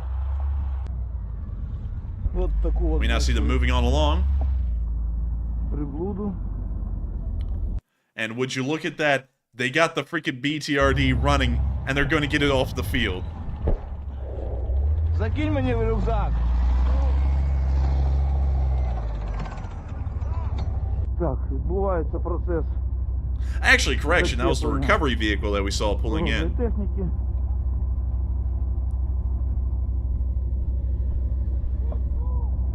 З послідуючою евакуацією. And let's see what kind of recovery vehicle that is. That may be a Bergpanzer based off of the Leopard 1, and it looks like it is, based off of the exhaust ports on the back of the hull. We can now see them pulling the BTRD along and getting it on out of there. Those little BTRDs, while not being heavily armed, are very valuable for commanders on the field, providing just a little additional amount of armor and a decent amount of maneuverability that could actually help out a Ukrainian company commander in being able to coordinate his troops on the field. You see, though, that BTRD isn't staying on the road too well, missing both of its tracks. And look at that Bergpanzer, beautiful. But that's the end of the little clip. And very nice to see that the Ukrainians were able to capture almost a completely intact BTRD in the area. However, unfortunately, we did get reports from the Institute for the Study of War that a Ukrainian attack was repelled in the area of Staromayorsk by Russian forces today. This is indicating that Russian defenses are heavier than expected near the area of Zaifetne-Bezhanya. Sorry, everyone. I don't know why it was so hard for me to pronounce that. I've done it so easily so many times before. But it does appear that Russian defenses may be stronger in this area, and that's why we're not seeing any major frontline advances. On top of that, Ukrainian forces may be weakened in offensive actions due to the Rasputitsa not allowing the infantry to be supported by larger amounts of armor, or armor being able to move through the fields. With that, we're now going to be moving on from that area and towards the direction of Dorozhyanka, where we got to see a Ukrainian soldier observing a Russian minefield laid out in front of him and around for all the eye to see. We can see all the mines right there in front of him. Loads of them. 1, 2, 3, 4, 5, 6, 7, 8, 9, 10, 11, 12, 13, 14, 15, just in this frame that we can see. It easily count. There may even be more. 16, 17, 18, 19, 20. It's an endless amount. 21, 22, 23, 24, 25. A lot of them are pretty hard to see. That one's actually missing its pressure plate right there, which is kind of interesting. But that is an endless amount of mines, and you can see how tough it would be for Ukrainian forces to move through with ease or, with very low losses, because sappers would have to come up here, of course, remove the detonator, the pressure plate from the mine, and then move it out of the area. Or you're going to have to get mine clearers like the M58 Miklik or the Meteorit up here to use the mine clearing charges to blast a way through. And that takes a lot of time and leaves a bunch of units sitting still, and that leads to high casualties. This is why we've seen that Ukrainian forces haven't been able to move forward so easily in the southern front, is because of massive minefields like these. But moving on from that area and towards Novopokrovka, near to the area of Verbove, we got to see a little bit of that dreaded mud that we always talk about on this channel, the Rasputitsa. We can see them walking through it here, a abandoned vehicle beside them. But that mud makes it almost next to impossible for units to operate, like this BTR that we see here that was converted in Ukrainian service into a command vehicle. It may have been destroyed and abandoned because of it being bogged down in this heavy mud. Even the most versatile off-road vehicles have an incredibly hard time dealing with Eastern European mud, always called the Rasputitsa. It's a very big deal. But with that, that's the end of that clip, once again showing the difficulties that Ukrainian forces are having to deal with at the moment, but it didn't damper their spirit near the area of Novopokrovka. We did get to see that the Ukrainians were able to destroy a Russian BMP-3 in the area of the town today. This is a very interesting little occurrence here, because BMP-3s, like I always mention on this channel, are very tough to find, and very tough to kill, usually because they don't put them close to the front lines in most instances, and because of that, it's very rare to see one getting destroyed. But we can see Russia's finest and newest armored personnel carrier being destroyed and burning out right here. Of course, the fuel tank's right under the infantry compartment, so it doesn't really make it a cold ride for most soldiers in the Russian army, but it doesn't really appear that any of them are around to witness this massive burning dumpster fire that this BMP-3 is turned into. And we're getting more information from Matthew in the chat. It does appear that his sickness may be food-related. We've been poisoned, Bliet. Hopefully Matthew does get better from the food poisoning soon, and we can see this BMP roasting on an open fire. It's actually its own open fire. It's beautiful to see.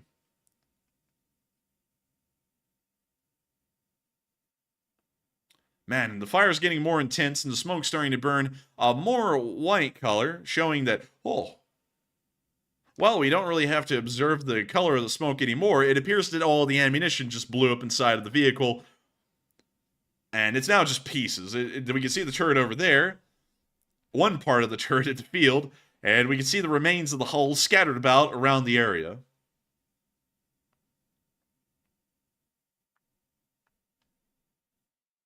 And now we can see, after the fire dissipated, there's nothing left of the tank. It's just, well, the APC, it's gone. Moving on from that low clip, it's beautiful to see a rare APC like that getting destroyed in the area. We're now going to be moving on into our next bit of news near the area of Kreminna, where we got to see a little picture of that TOS that was destroyed in the area recently, or at least the launcher segment of the TOS. Of course, completely destroyed and gone. Very beautiful, very nice, very clean. Moving on from that, we also got to see a Pantsir S1, around a $20 million air defense system, getting knocked out in the area of Zelenskyy. Here's the clip. We can see the Pantsir right down there. We can also see them showing a picture of what the Pantsir looks like and giving a dollar price. $15 million just about. We can see it fire, and we can see it get fired at. And we can see it's still sitting there and is about to become a juicy target for the artillery, slamming right into the roof and knocking the thing out immediately. And now all of the little missiles that were inside of their launchers have all gone off, and they're flying around sporadically in the entire area. Of course, very dangerous. OSHA is not pleased. And the Ukrainians once again letting you know that it is destroyed. Beautiful stuff. Moving on from that, that is all of the news that we had in Ukraine, but really quickly, also, Mad Machine, I did eat Taco Bell today. I'm not the one that got sick, though. Matthew ate some Gucci food. Like, it's Gucci compared to Taco Bell, I assure y'all. And if that's what got him sick, I could see why, because I'm not going to say what he ate, but you know, it's fairly normal stuff. It's not anything like, you know, like a raw fish or anything. But you know, I could see how it could get him sick. But we're about to be moving on into some interesting topics inside of Ukraine. Many of y'all have, of course, been doing all kinds of interesting things, you know, and talking about some interesting stuff in Ukraine. I've seen the live chat going crazy tonight, not just about our fundraiser, which has, by the way, gotten up to $7,700 raised for Revive Soldiers of Ukraine, but a lot of y'all have also been just doing amazing stuff and talking about some interesting things. And I'd like to take a moment to talk to all of y'all about what y'all have been talking about. It's very interesting, very cool stuff, and I'm going to repeat that 9 times because I'm trying to figure out how to do this. But before we get into that, I've got to call out the true G's of the night that have thrown in massive amounts of support to the fundraiser and have helped us to be able to get to where we are tonight at around nearly $7,800 raised for Revive Soldiers of Ukraine. $1,000 from Herd of Corgis. Another $1,000 from Robert G, a true G. $500 from Philip Jordan. A $333 donation from Hal Rose. A $300 donation from DCC Prime. A $250 donation from Herd of Corgis again. Absolute G. A $200 donation from Firefly 1873. A real Firefly, a very old one at that. We also got to see $170 from Harvey the Drummer. A $150 from Just Chilling. A $100 donation from The Enforcer. A $100 donation from Gene Kustra. A $100 donation once again from Hal Rose. Another $100 donation from Your Sparky. 50 from Margaret. 50 from Miles Wagner. 50 from Paramecium 13. Sounds like a virus. $50 from Greg Carrier. 50 from Neil Vizonot.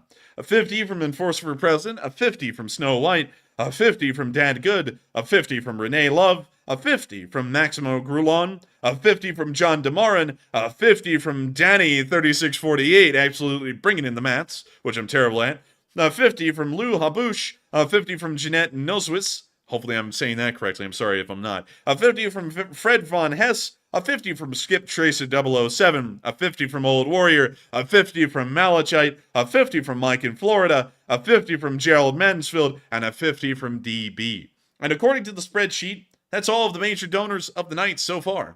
And so I hope that we were able to call all of y'all off. Hopefully that spreadsheet had every single one of y'all. And I have to thank all of y'all who threw in support over $50 and everyone who also threw in support under $50 for helping this fundraiser to get to where it is. Every single one of y'all, in every single way, provides a special feature to the Lee Spring Army that wouldn't be here if y'all were here. And not only that, each of y'all have provided valuable and precious support to Revive Soldiers of Ukraine and their amazing efforts of being able to save Ukrainian soldiers' lives and help them to also not only have their lives, but get their lives back in the best ways possible. And so, I've got to thank every single one of y'all so much once again for helping this channel to continue to stay true to its idea in belief that through massive efforts of thousands and tens of thousands of people, we are actually able to make a difference in things like a war. And so, with that, we're really quickly going to be addressing some questions that y'all have thrown in as well, because y'all have had some hell of a questions being thrown in. And the first one that we have, actually, really quickly, some of y'all will probably be happy to know that the Morse code decoders have thrown in the Morse code message of the night. And tonight we were joined by Cliff Simonson, Mark Hodges, Earl Bernew, Paul Schultz, Kevin J., and Rumpelstiltskin. Those were all of our Morse code decoders of the night, and they said that the message reads, the Russians be hitting Ukrainian lines like Israel be hitting Hamas with the dubi, long live the Lee Spring Army, and Slava Ukraini, Slava Israel, and Slava the Lee Spring Army. And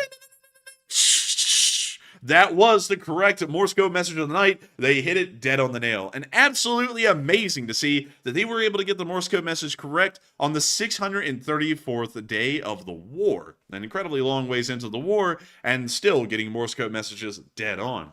Not only that, but we got some interesting questions from y'all tonight that I'd like to address as well, while Junkie Monkey throws in a 50 New Zealand dollar donation, once again helping that fundraiser to get even higher and greater than before, $7,700 as of right now.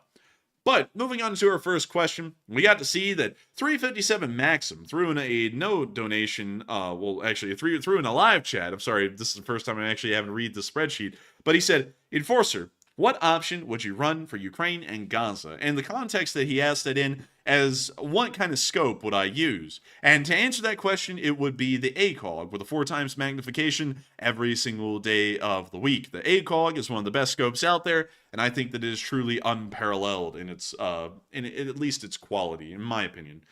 Moving on from that live chat, which I hope we answered fairly well, we're moving on to a live chat from AF Kaplan, who said, regarding the Ukrainians that were kidnapped off of the ship in the Red Sea, has there been an official statement from the Ukrainian government? At the moment, no. We have not heard an official statement from the Ukrainian government, and we've also heard the Israelis, at least at the moment, try and distance themselves from the ship. The ship is owned by an Israeli citizen, so technically making it an Israeli ship, but it is flagged in the Bahamas, most likely a flag of convenience. We have not heard that any of the crew members were Israeli. Some of them were Ukrainian, though, but sadly we have not gotten a lot of information, rather than the Houthis have actually moored the ship somewhere along the Yemeni coastline and are holding the crew hostage, which is a very unfortunate situation, and hopefully we'll be seeing that it is improving, or at least the hostages will be released sometime soon. Huge shout out to M228 M288 by the way, who threw in a $50 donation. Moving on from that into our last live chat question, we also got to see that Aldo Schmidak threw in a question saying, how will winter affect the war this time around? 2.0 if war in winter. And that is a really good question. That's a great question, by the way, and one that requires a lot of deep study and focus. Usually militaries roll back their actions as a historical precedent in wintertime because it's very difficult to get soldiers in the field and keep them from not suffering frostbite and other ailments in those kinds of weather conditions. It's very tough to keep an army running. We'll probably see this time around that nobody is, on the verge of collapse or anything. We saw the Russians survive the last winter, so it's likely they'll probably survive this one as well, but most frontline activities will be tough to conduct outside of a vehicle with a heater, for a long amount of time at least. So that's probably what we're going to be seeing, is limited activity, but there will still be activity ongoing on all areas of the front line through the winter. It's just that it will not be as big of a question this year as it was last year. But with that, we are now going to be moving on out of the Ukraine war news and on into that Middle Eastern news, and speaking directly to a topic that was brought up in the live chat by AF Kaplan, which is the seizure of that Israeli-owned cargo ship that was taken today in the Red Sea. According to Fitux News, reports that the Bahamas-flagged vehicle transporter carrier Galaxy Leader has been attacked by the Houthi rebels in the Red Sea. We can actually see the ship right there. It appears to be a normal car-carrying vessel or a vehicles carrier that was seized in the area, actually along the coastline of Saudi Arabia, but was taken by the Yemeni Houthis, and it is now currently moored in some port. We put down the location as the port of Al-Hudaydah, if I'm pronouncing that correctly. I don't really know if I am or I'm not, but that's the port that we assume that the ship is currently at the moment. It appears that they have port facilities large enough to accommodate a ship of that type. We can see right here, not really a big port, but possibly able to moor one of those ships. Still, don't really know what's going to be going on with the ship. We know that the crew of 25 is currently being held hostage at the moment by the Yemeni Houthis. We don't really know what their demands are at the moment, and it is a very interesting and ongoing developing situation. Really quickly, we actually had the polls. We'll be getting to those here in a little bit. Matthew actually sent me the polls over text. But we will be trying to get to those a little bit later on in the night because everyone loves the polls. We all know that. But moving on from that and that concerning news off of Yemen's coast, we also got to see that the USS Gerald R. Ford published an update today showing that they were getting some MH-60s ready for flight off of the deck of the aircraft carrier. The MH-60s are usually used in an anti-submarine and anti-ship role, usually able to equip either anti-ship missiles or even be used as a rescue helicopter. This one appears to be equipped as a rescue helicopter or some kind of a patrol helicopter. It is not going on an anti-submarine or an anti-ship mission, or at least a sortie. But still very interesting to see the flight operations off of the deck of the Gerald R. Ford as the situation currently develops inside of Israel.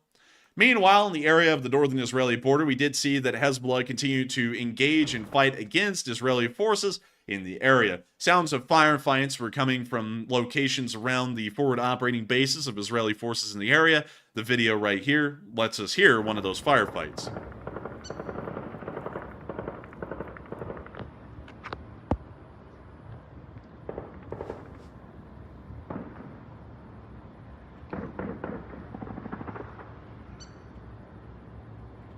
hear the sounds of the rifle fire.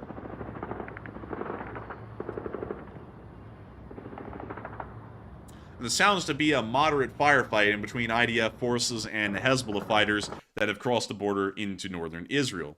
Of course, the Israeli Air Force and the Israeli Defense Forces are currently mounting a defense and trying to create a barrier on the border in between Hezbollah forces and the rest of the Israeli citizenry that live south of the border.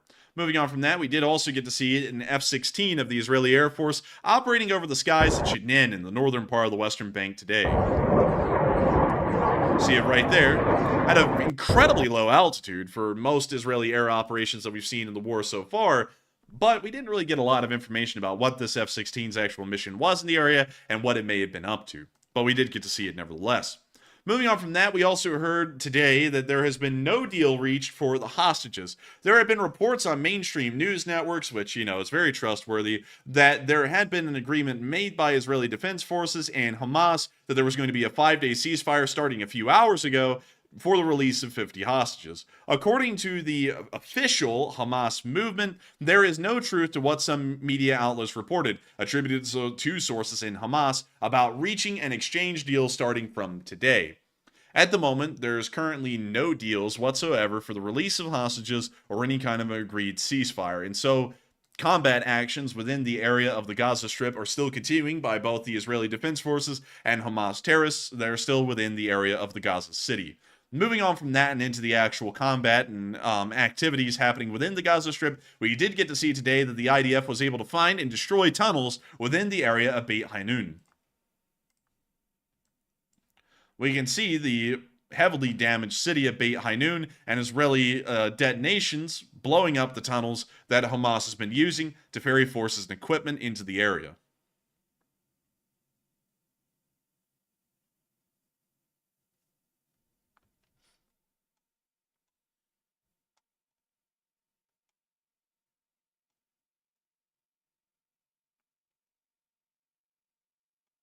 How we see the smoke cloud filling the air and being shifted around by the winds. Don't know why that was so hard to say.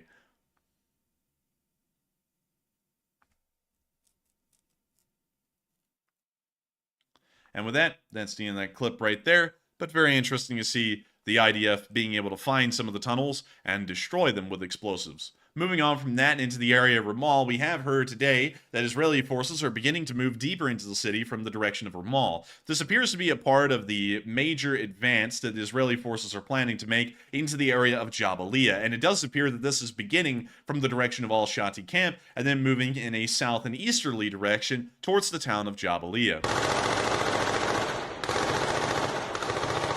When you see the Merkavas providing fire support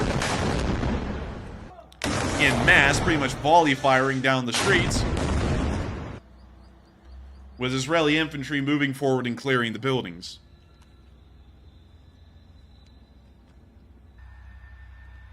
That one-tone color of IDF uniforms is very interesting to see, especially considering most militaries in the world have moved on to digital camouflage patterns or multicolored camouflage. Nevertheless, it appears to be quite suitable for the Israeli infantry, as it is a standard mainstay across all of their forces. Moving on from those small advances in the area of Ramal today, we did also see that the Israeli Air Forces continued to conduct airstrikes within the area of the Gaza Strip, as Steve Watkins conducts an airstrike on this fundraiser and throws in a $50 donation, getting us up to $7.85 thousand, along with a $20 donation from an anonymous viewer. We can see here the airstrikes that the Israeli Air Force was conducting today, once again trying to wipe out Hamas forces.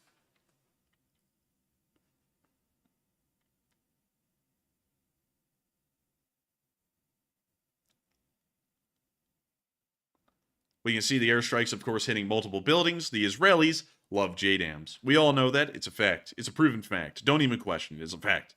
Trust me, bro. And we can see them hitting some Hamas fighters, hitting some Hamas buildings.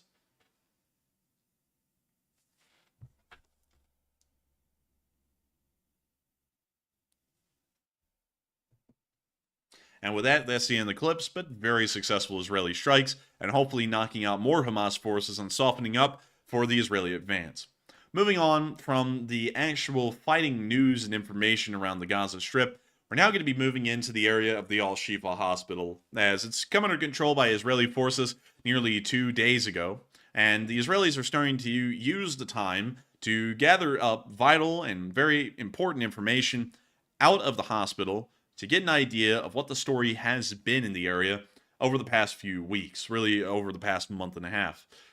And the story is one that is actually incredibly dark, much darker than many people have thought, and very different than what most news organizations have been telling y'all. I'm not really one to try and push the story that the mainstream news has some kind of a narrative that they're trying to follow, but in the event of what's been going on against, in between Israel and Hamas, it does appear that most major news organizations are trying to suppress or hide most information or pertinent information to allow for a real story to be seen. The story that's being pushed right now in most major news organizations is that Hamas fighters are freedom fighters, and the Palestinians are, by and large, an innocent group of people that are being subjugated by the hands of the Israelis and murdered en masse for nothing more than the pleasure of sadistic Israeli soldiers and the sadistic Israeli government.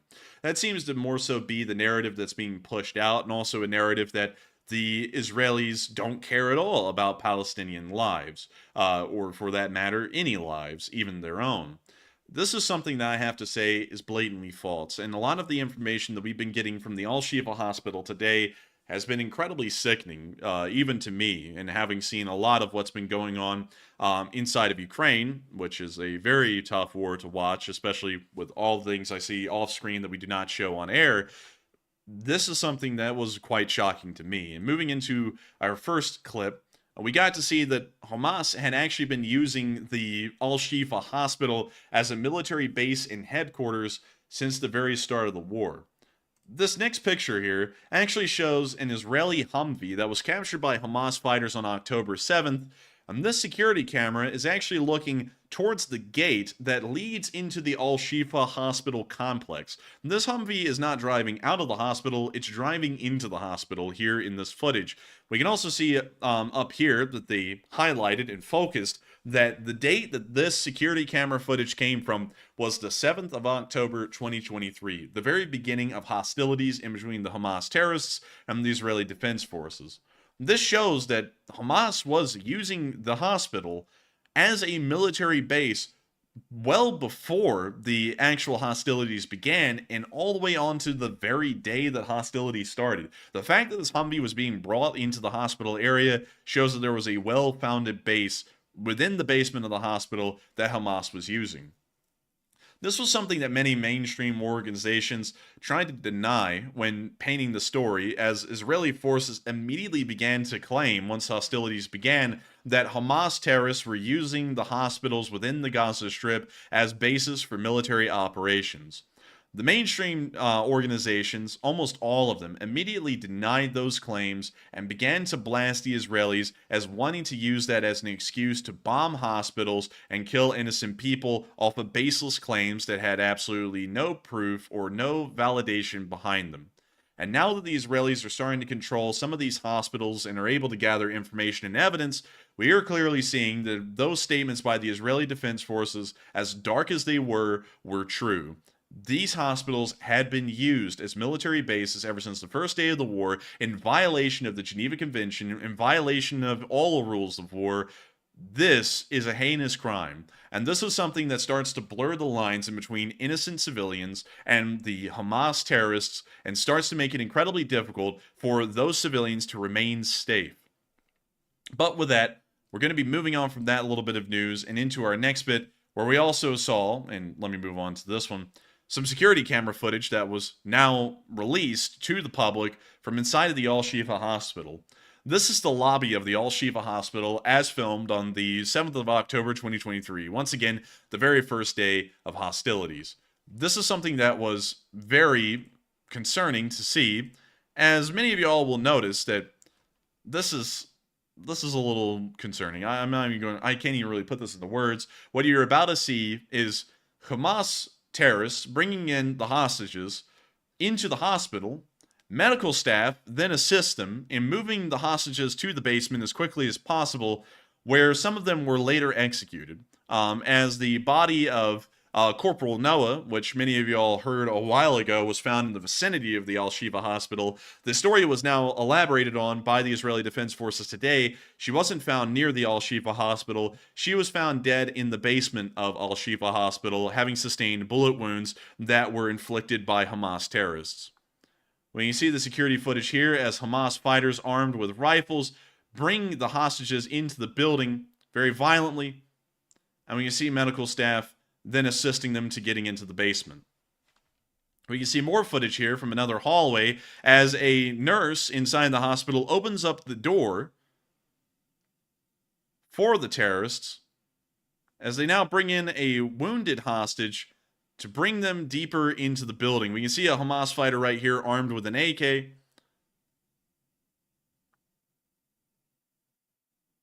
And we can see the staff helping the terrorists to move these people around the building, while the Hamas terrorists are clearly armed. This footage, of course, is a little bit more concerning to see, and the reason why we're showing this footage, although it does show a wounded person, is that it does fall under YouTube's, guidelines, because we're using this for news reporting and commentary reasons. And so while it is graphic footage, it should fall completely within YouTube's rules if they fairly apply the rules. I think it's important to show things like this because many people are told one story, and many people are told the story that the Palestinians are, in general, are innocent people, and the people inside the Al-Shifa hospital, the surgeons, the nurses, have nothing to do with Hamas. Hamas had never been inside of this hospital, and they had never been using it as a military base. And all that the Israelis were trying to do is just satiate their lust for murder in trying to claim that Hamas fighters were using the hospital as a base, so that way they could strike it and end up killing innocent people. The security camera footage that we've got and from outside the hospital and inside the hospital on the 7th of October show some of the most unreal things that you could ever see. It is hardcore proof that Hamas fighters are using were using the hospital as a base of operations, and not only that, they were also being assisted by Palestinian citizens that were working within the hospital as nurses, doctors, and surgeons. This also starts to move the nurses, doctors, and surgeons from just innocent bystanders and into the category of possible war criminals, as they are assisting in creating a military compound out of a hospital that should not be used as such a thing. And it's very good to see that while the Israelis clearly knew that the hospital was being used as a military base, that they did not attack the hospital directly with military arms and were able to capture the hospital. And even after all of this has been seen and proven by the Israeli Defense Forces, the hospital is still operating under Israeli control, and the medical staff inside the building have not even been held accountable for their culpability in these crimes that have been committed by Hamas and, of course, facilitated by the hospital staff, because that may start to impede the hospital's operations and being able to attend to wounded Palestinians. And this is something that I have to say, the way I'm telling this story, I have to be honest with you all, if I was a bystander, it'd almost sound like I'm trying to construct this story to sound like it's in Israel's favor. And what's surprising is that I'm not. I'm just telling the story the way it is, the way many of y'all are not hearing the story if you turn on the TV and flick to really any news channel at this point that's running in the United States. None of them are telling a story like this, and this is a real story that's happening there on the ground. The Israelis are not going out of their way to try and kill Palestinian civilians, no matter how much the major news organizations want you to hear that. They are actually going out of their way to mitigate civilian casualties, while Hamas deliberately puts these people in the way of danger. And we can see here that the Israelis once again begin to confirm that there are tunnels that were leading directly into the hospital, once again proving that it was a military installation. And still, while all of this is going on, they are still helping the hospital to continue to function and treat wounded people. At the Shifa hospital. To the back of you, you see intact the Qatari section of the hospital. Lights are on. The hospital is still functioning. This has been a very slow and gradual operation in discovering munitions, weapon caches. And tonight, we found the first very sophisticated shaft. This shaft was in a sheltered area inside the hospital, under a car that was full of weapons, ready for forces that came near the hospital. We're in a very threatened area, but this is important to show that we found the first shaft here inside the perimeter of the hospital. We've arrived. And that's the end of the clip. The clip then repeats, but as we can see, the Israeli Defense Force official talked about a complex tunnel that was found inside the hospital. It was actually an incredibly complex tunnel, more complex than the ones they found outside of the hospital itself. This tunnel was 55 meters long, had a bulletproof door, it was 11 meters deep, and inside of it, it actually had a concrete construction. And what's very concerning about the concrete construction of this tunnel is that it shows that this tunnel was well-founded. Most tunnels that are new by Hamas usually have some kind of a backing on the wall, usually some kind of a prefab panel, but concrete construction takes time and a lot of effort, and especially considering that it's underground, for the concrete to set, dry, and harden, so that way the tunnel is able to exist for a long time. And this shows that the Al-Shifa hospital has been used as a military headquarters for an incredibly long amount of time, an unbelievably long amount of time. Who knows how long? At least a year, I would assume. But this is still quite concerning. It shows that Hamas has deliberately put civilians in harm's way for an incredibly long time and have deliberately gone out of the way to choose hospitals as bases of operations. When you see another video published by the Israeli Defense Forces here that once again shows the Al-Shifa hospital complex, we can see damage from the firefights that occurred with Hamas forces outside of the hospital, and we now see the Israelis operating this drone of a sort that is now going to go down into the tunnel complex that they found and show us a little bit of it.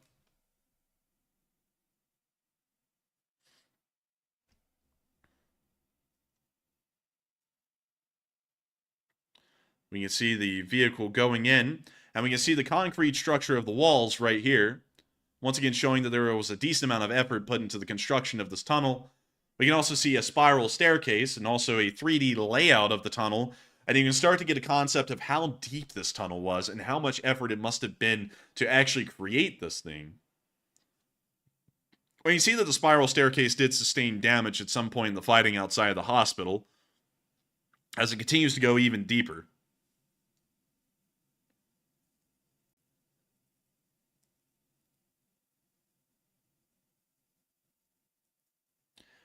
It's continuing to go even deeper, and we're almost at the bottom of the tunnel. You can really get a concept of how deep 11 meters is. That's nearly 33 feet in imperial measurements.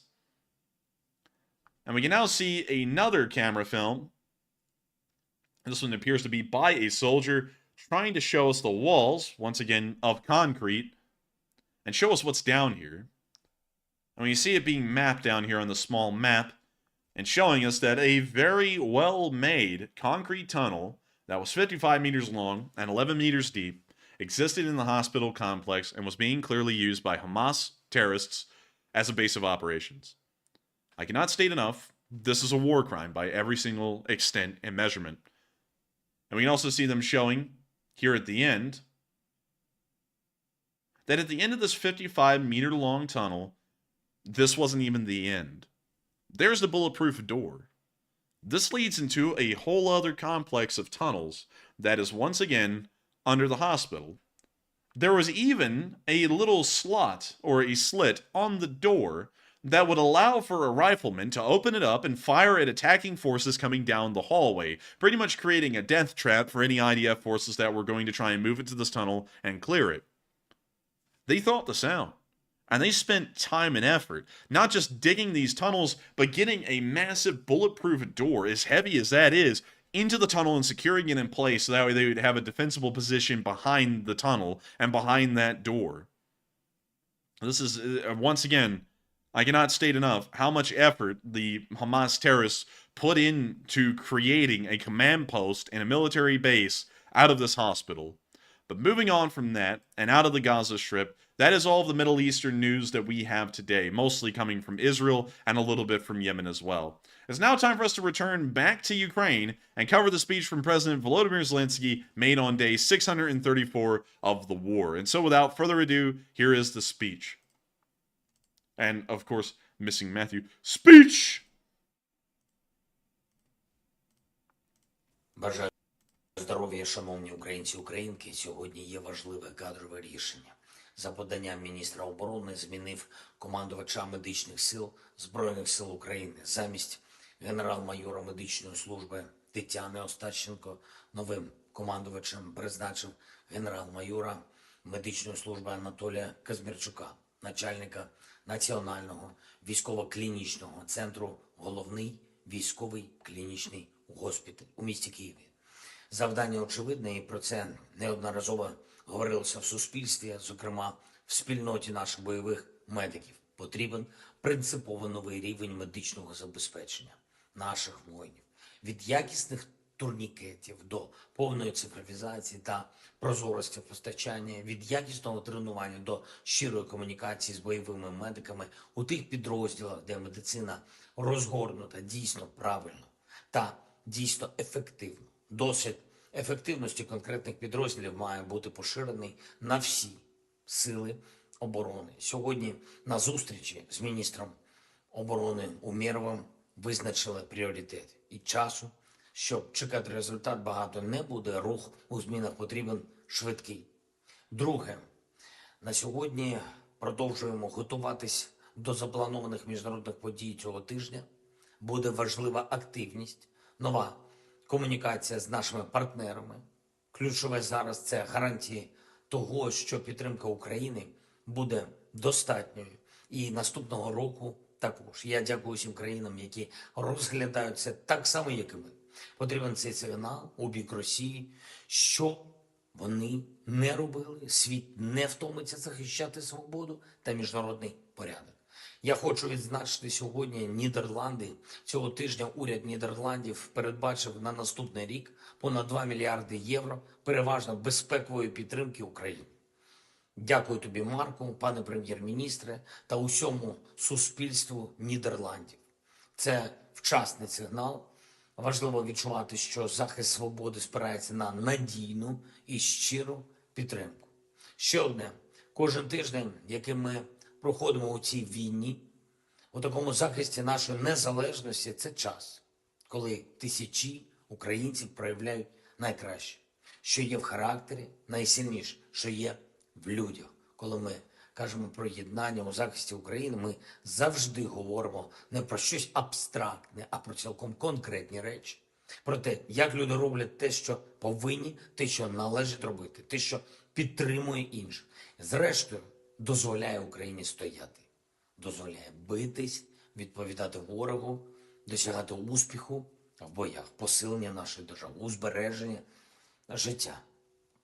І сьогодні я хочу відзначити працівників ДСНС України, тих, хто щодня рятує, тих, хто ризикує своїм життям, тих, хто був поранений російськими обстрілами. Увесь колектив ДСНС дякую. Особливо сержант Владислав Дордій, майстер-сержант Олексій Сущевський, головний сержант Олексій Шабаль, пожежні рятувальники, які працюють в Запорізькій області, були поранені цієї середи при наданні допомоги в селі Зарічне. Хлопці, бажаю вам швидкого одужання. Вдячні за вашу службу. Донецька область. Рятувальники, які особливо проявили себе в допомозі людям після російського удару по місту Селидове. Сержант Артур Тараненко, капітан Віктор Карташов. Дякую. Херсонська область. Сержанти Олександр Частухін, Євгеній Тищик, майор Сергій Коваленко неодноразово залучалися до ліквідації наслідків російських ударів, завжди роблять все можливе, щоб врятувати якнайбільше людей. Молодці. Хлопці, просто молодці. Я вам дуже-дуже дякую. І, звичайно, українські медики, усім вам дякую.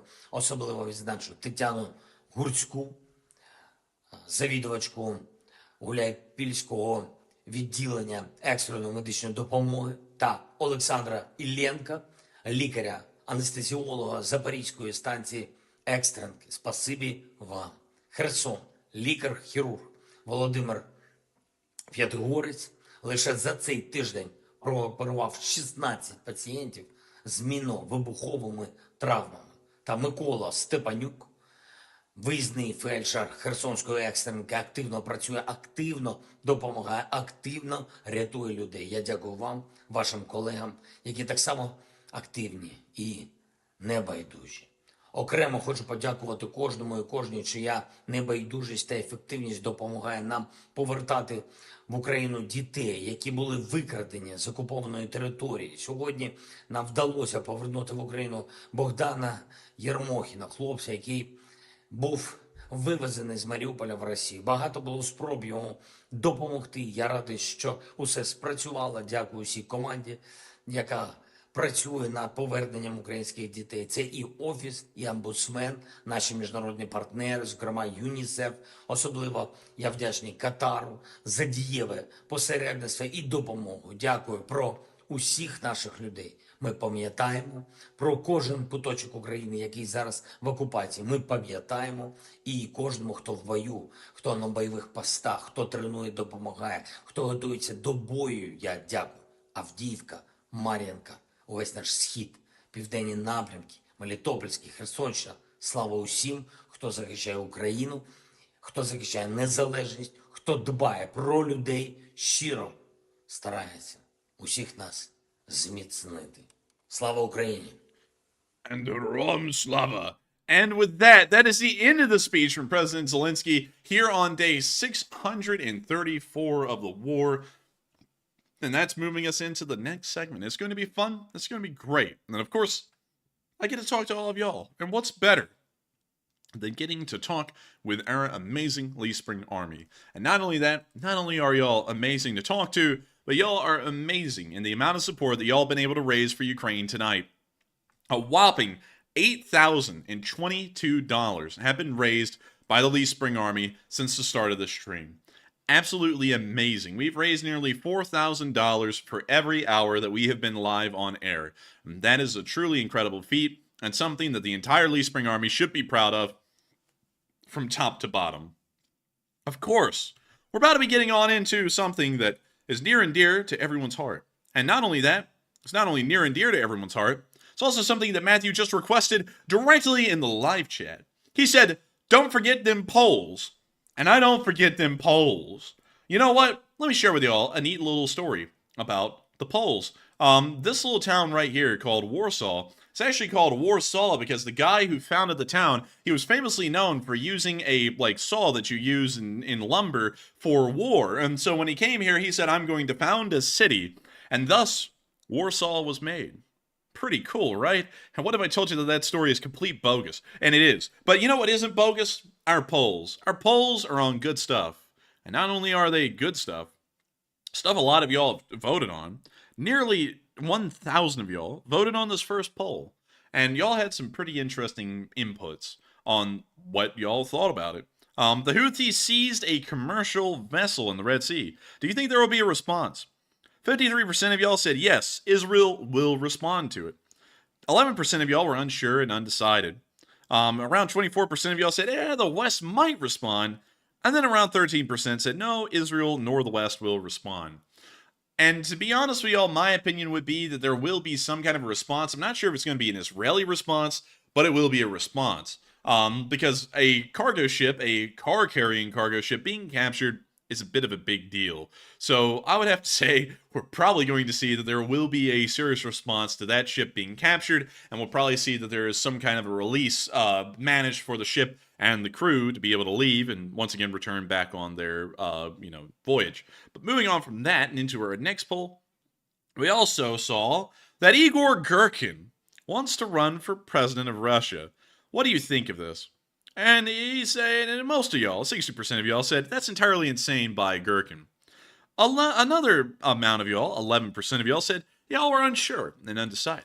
Damn, make up your mind. I'm just kidding. And then another 9% of y'all said, I need more info. And then 20% said, that's actually smart by Girkin.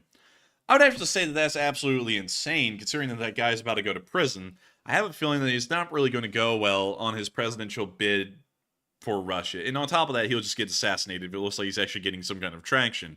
But with that, I hope we address both of those polls well. And y'all know what time it is. It's time for us to move on into those live chats while I try and grab this iPad over here. But let's see what we got. So, we don't have that many. I'm not going to lie. We have like 6 of them. So we're going to answer all 6 of them, and then we're going to round out tonight's stream. And so with that, moving on to our first one. The first question is from Mad Machine, and an absolute mad machine he is. He said, does Ukraine have enough ammunition to keep fighting until the next U.S. arms shipment?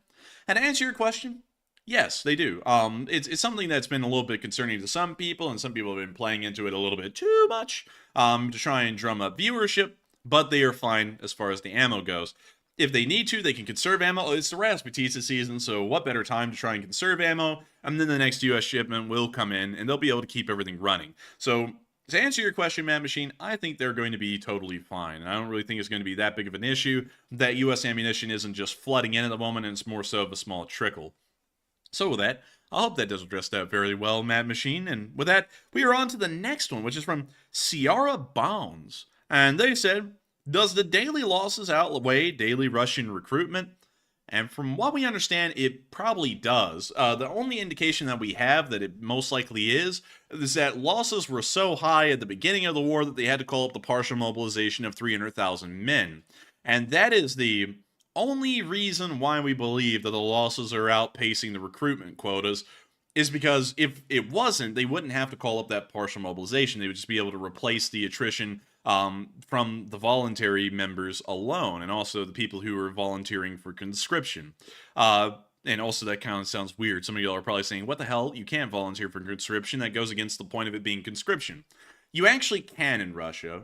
You can choose when you go into the military. There's a time frame. I believe it's the ages of 18 to 25. In between those ages, you get to pick when you serve in the Russian army. It's still conscription, of course, but you kind of get to pick. But it's, of course, required by law that you serve.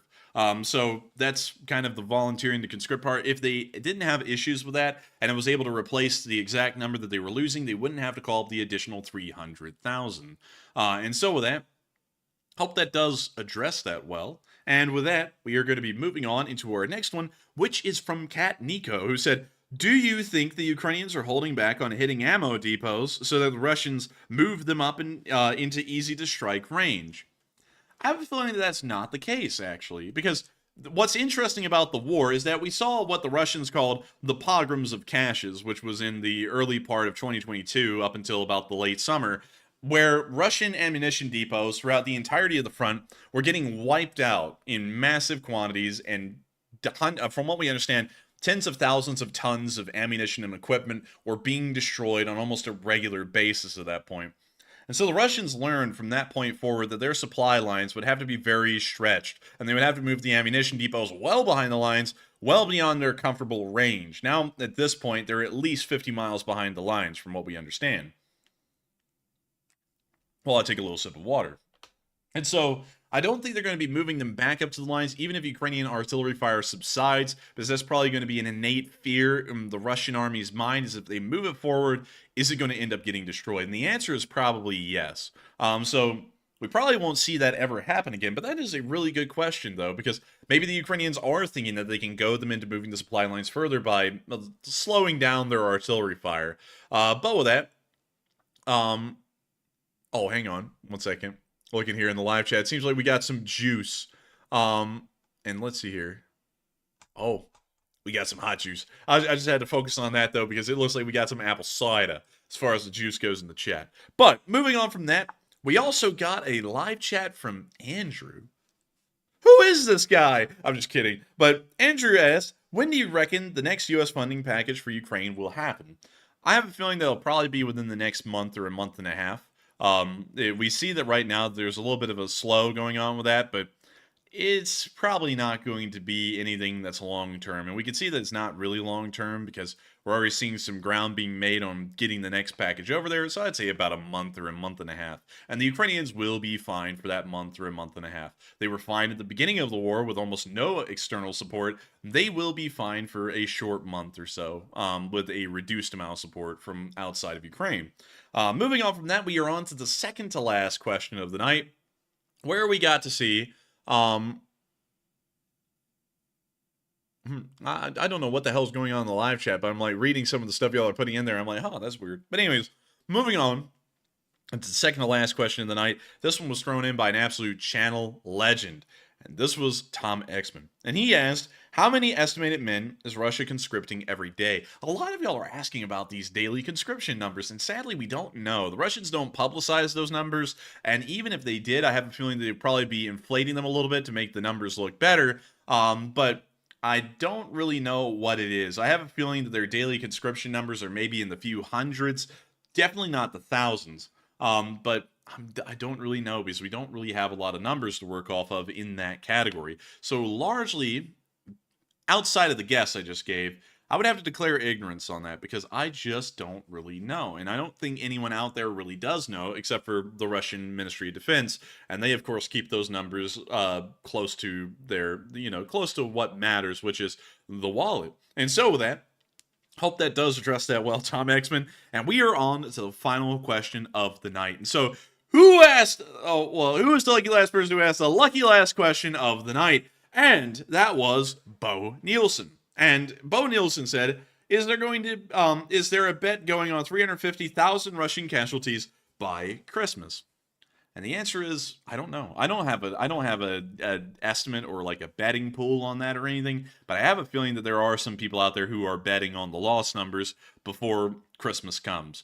I think it will pass 350,000 by Christmas. I have a feeling that's probably certain at this point, especially with the high losses they're already taking, but who knows? But with that, I hope that does address that fairly well, Bo, and my boy Bo. And thank you so much once again for asking a really good question. And with that, it is the end of tonight's stream. A little bit earlier than normal, but still, nevertheless, it was an amazing stream.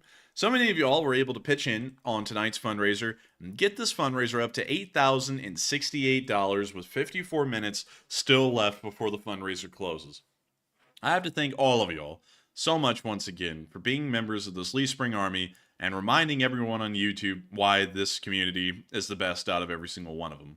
There is no other way to describe the amazing generosity of the Lee Spring Army rather than being unbelievable. And people actually don't even believe out there sometimes that the Lee Spring Army is able to do what it does every weekend. And they are entirely in disbelief thanks to the amazing and incredible work that all of y'all put in every single week and watching this channel and supporting our fundraisers to where they're able to get to these heights. I'm completely blown away, and I find it very hard to even give it appropriate words for how amazed and impressed I am that out of every community on YouTube that has been able to care about Ukraine and cover the news over there, this community has done more and raised more for Ukraine than any other. And so I got to thank every single one of y'all so much once again for being a part of this amazing and incredible community and being able to push on to do amazing things and blow beyond amazing heights and get these fundraisers where they are. It's not just a matter of pride for the Lee Spring Army, but there are people on the other side of this fundraiser that are actually having their lives changed thanks to the Lee Spring Army support. A soldier might walk again. A soldier might be able to actually get hand-eye coordination again, thanks to all of the support that y'all threw in tonight. And I've got to thank every single one of y'all a million times over for making that possible, because it means a lot to me personally, and I know it means a lot to the soldiers that will have their lives changed thanks to the support that we were able to raise through this fundraiser tonight. And so, with that, it is time to end. Thank you all so much once again for watching. Good night, good luck, stay safe, take care, Slava Ukraini, God bless Israel, God bless the United States, and long live the Lee Spring Army. The Lee Spring Army will never die.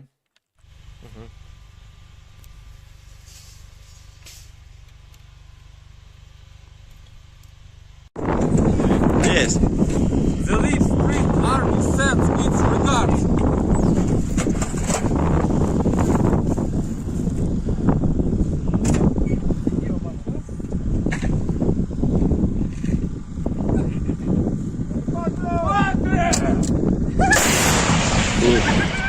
Русский военный корабль. Предлагаю сложить оружие и сдаться. Русский военный корабль, иди нахуй.